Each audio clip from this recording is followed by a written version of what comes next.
Hey everybody out there, this is Seto, and today for you guys we're going to be profiling an awesome deck profile for you guys, and that is the ultimate creature of destruction. Very few have faced this mighty dragon and lived to tell the tale. It makes duelists quiver in their boots, and it makes decks quake and shiver and fall over, because this dragon is very powerful, and that dragon is Baby Dragon.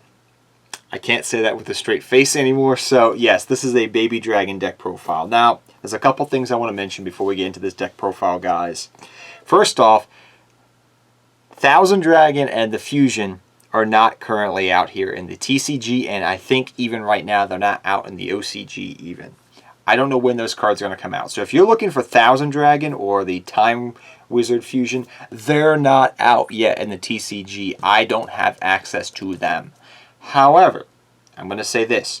From play testing them online, I would just need to make some slight adjustments in this version of the deck, and they'll fit perfectly into the deck, and the deck will work perfectly with them. So I would just need to make slight adjustments to do that. Probably refine it a little bit more when that deck does come out eventually. But when that time comes, we will give an update.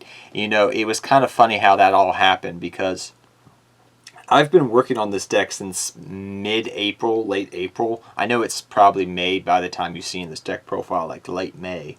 But when I saw those cards come out, I was like, oh, Konami, you're reading my brain again. Because if you've been a subscriber to this channel for many years, you'll notice that it happens a lot. I'll do an update or I'll build a random deck, and then a few weeks to a month later, Konami randomly releases support in the OCG or creates an archetype out of nothing. It happens all the time. It happened with Earthbound Immortals. It's happened with multiple decks I can't even get started with. It's just funny. Random deck gets support. It happens. Yeah. But I hope you guys all enjoy this deck profile. It's a fun deck, and we'll definitely update it with the new support when that does come out. I just know there's going to be people in the comment section. Why does this deck not have Thousand Dragon and the Time Wizard Fusion? It's not out yet. I can't put something in the deck if it's not out. So, let's get to it. 3 Baby Dragon is staple in the deck, guys. You run 3 of it. He doesn't have a lot of upside, quote-unquote. The fact that he is a vanilla monster is nice. That is an important thing to keep in mind. But he's your more main star of the show, quote-unquote. Because he's going to help you go for a lot of your fusions in the deck. That's one of the main things you got to keep in mind. He's going to help you go for Thousand Dragon, which, hey, guess what, guys? We do run Thousand Dragon in the deck. But you can also help you go for things like Alligator Swordsman. So he's going to help you go for your main fusions, and in addition to the fact that he's a vanilla, which I said is his best attribute, and because we run other vanillas, we can go for things like First of the Dragon as well. So for this reason, guys, he has multiple upsides to him in how he's going to function in the deck. He's going to help you go for link plays. He can help you go for level 3 exceeds because he's a vanilla, and you can easily tutor him out. So overall, definitely the star of the show, quote-unquote.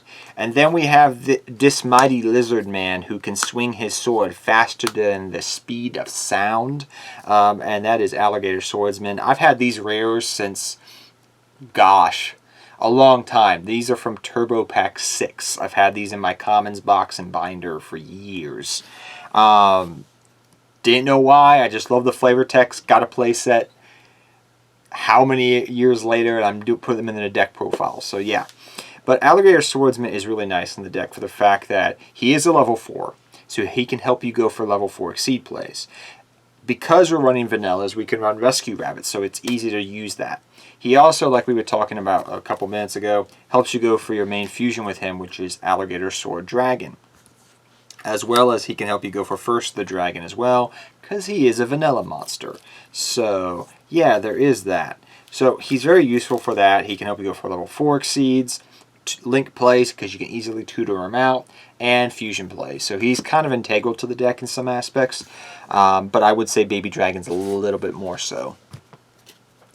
Next we run 2 Time Wizard in the deck.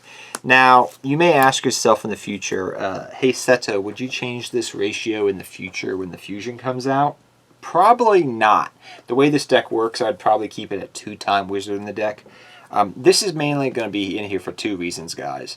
A, for the funs. For the fun plays, for the gimmicky plays, for the, freaking just craziness that is Time Wizard, right? The fact that I can just blow up your board and just make this kind of like a Joey Fun deck or a Duelist Kingdom deck, I guess you could say. I mean, it's more of a battle, like early Battle City deck, whatever.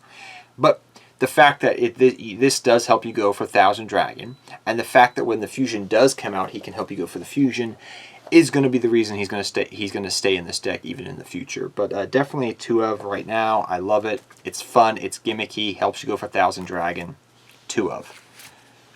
Next we have 3 King of the Swamp, which is the reason I'm not going to up Time Wizard, because the only upside is he can be used for your fusion materials. While Baby Dragon and Alligator Swordsman are vanillas, can easily be tutored out, and can help you go for other different types of plays. Time Wizard cannot. And for that reason, and just for this is a fusion deck in general, we're running King of the Swamp, because it helps you search out A, your polymerization, and B, can be a fusion substitute. So for that reason, we run 3 King of the Swamp. Like I said, this deck is very unique in the way it plays, but it works out. So this is going to be mainly a Exceed-based fusion deck, but you do go for some links in there. But we run 2 Rescue Rabbit. Do not run 3. It will be dead. I've had that happen before, where you get an opening hand of 2 Rescue Rabbit, and you're like, this is nice, but... like I've drawn a Baby Dragon or an Alligator Swordsman or just something where I've done... It's just... I've gotten weird hands where I'm just like, I wish this was anything else. So, 2 Rescue Rabbit. You can run 3 if you want to, but I like 2. In addition to that, yeah, believe it or not, we're running Ash Blossom and Joyous Springs. Now, you could run Call by the Grave if you want to, or Nobleman of Crossout when that does come out eventually. But, yeah, 2 Ash Blossom. I love it. It gives you a little bit of negation in this deck, because this deck is really a going second deck to some degree, because you want that extra card to help you go for fusion plays possibly. But yeah, 3 Ash Blossom, so make it a little bit more competitive. 2 Unexpected Die. I have thought about running this as a 3 of in the deck. That is a possibility, but for right now as a 2 of. The main reason is, unlike other decks where you're running multiple vanillas, you're not always going for fusion plays. So things like Baby Dragon and Alligator Swordsman, while you can use them to help go for link plays and Exceeds plays, they also are mainly going to be used for fusion plays. So that's why I've decided to run the ratio of 2 Unexpected Die. Plus it can get a little bricky to some extent.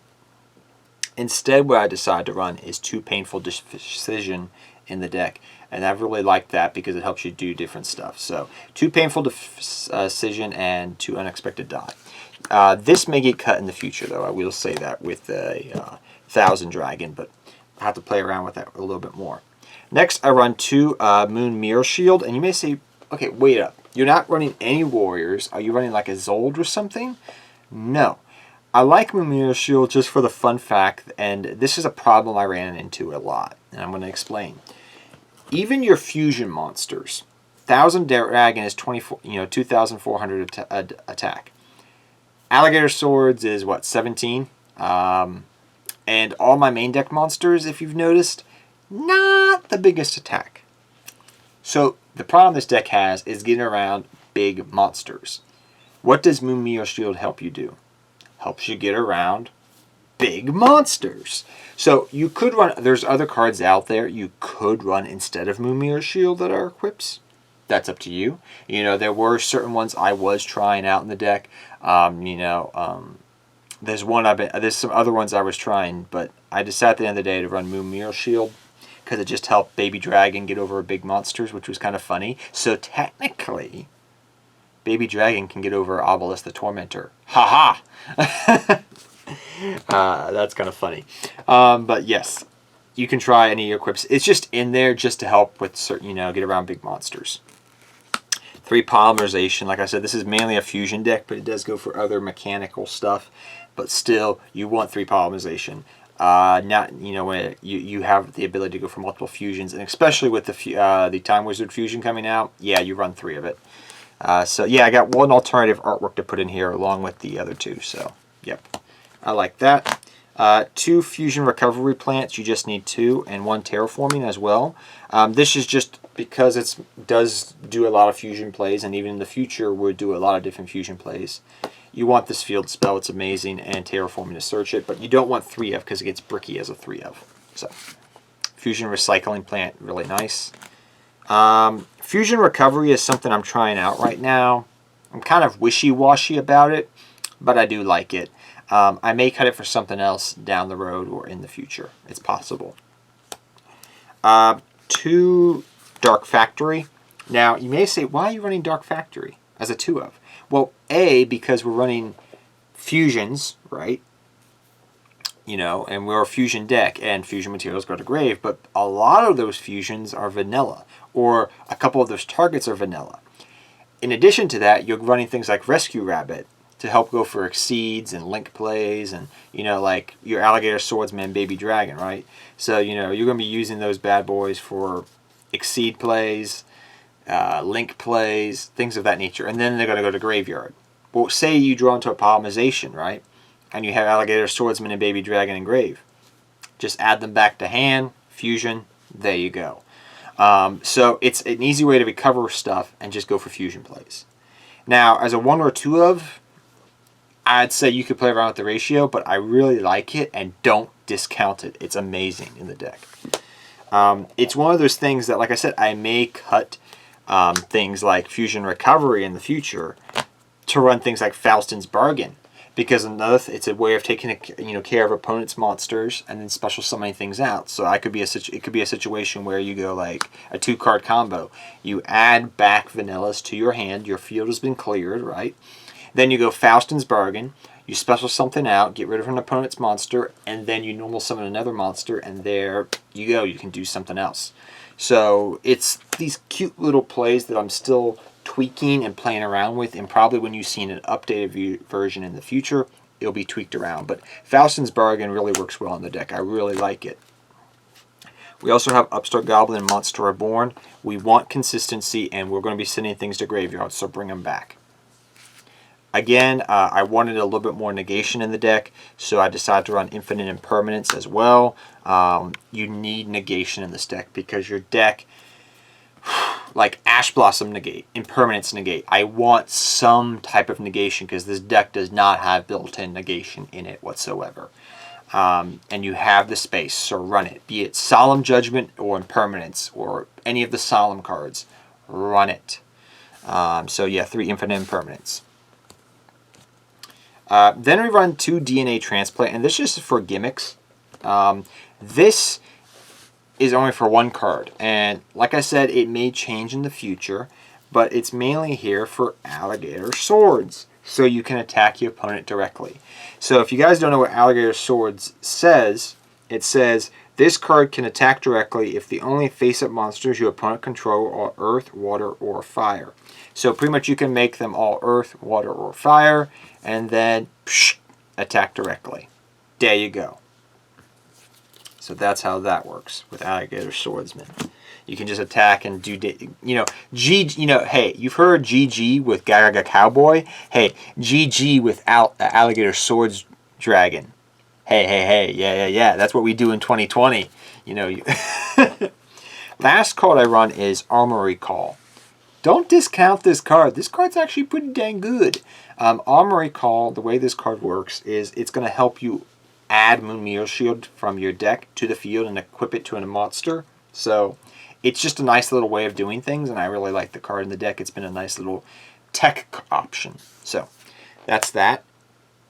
On to the extra deck. We have Dark Magician Girl. We have our level 3 Exceed, the Phantom Knight of Break Swords. You can run Dante. You can run other things if you want to. I'm just really tight for space, and I'm still playing around with the ratios. For level 4s, which are a little bit more useful, we run Tornado Dragon, Castel, Bagasucha, and Exoton Knight. You can run others if you want to. You can. Then for fusions, we run first the Dragon, double Alligator Swords dragon. Then we run 1,000 Dragon double, because you will go for 2. So definitely run 2,000 Dragon. We have the secret and the alternative artwork, so I like that. Then we run for links, we run Verte Anaconda, definitely run. Cross Sheep, definitely run. And then we run some links over here. I'll put over here. We run Nightmare Cerberus and Nightmare Phoenix. So those guys, as well as Unicorn. So that's all we run for the extra deck. It's a 15 extra deck. In the future, what may change is I'm still working on that. You have to tune in next time on Dragon Ball Seto Kaiba to find out what I was going to say Dragon Ball Z. You can tune in next time on Seto Kaiba to see how I change the deck in the future when we do get those cards. But for right now, this is what I'm running, and this is working fine for me. So, hope you guys all enjoyed it. Like I said, it's a fun deck.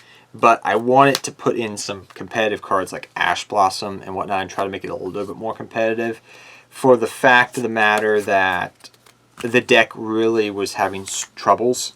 It was getting into situations where, hey, like these are some glaring problems I need to deal with if I even want to even think about profiling it. Because the two main problems I was having with this deck are, hey, monster effects are a pain in my butt. I need to stop you from doing stuff like that and just stop you in mid-combo and be reactive. And then I also, the other problem is it has problems getting around big monsters. It's not consistency as much as it's getting around bigger monsters. Because, 1,000 Dragons only 2,400 defense, attack, and 2,000 defense, excuse me. So that's why I run things like Moon Mirror Shield that were helpful. But hope you guys enjoy this. Go Joey Wheeler, that dog. And I'll see you guys next time. Till next time, guys, take care. Have fun dueling. Good luck dueling to all of you. Hope you enjoyed this video. If you did, please leave a thumbs up. And remember to subscribe to the channel. And I'll see you all next time. Take care, everybody.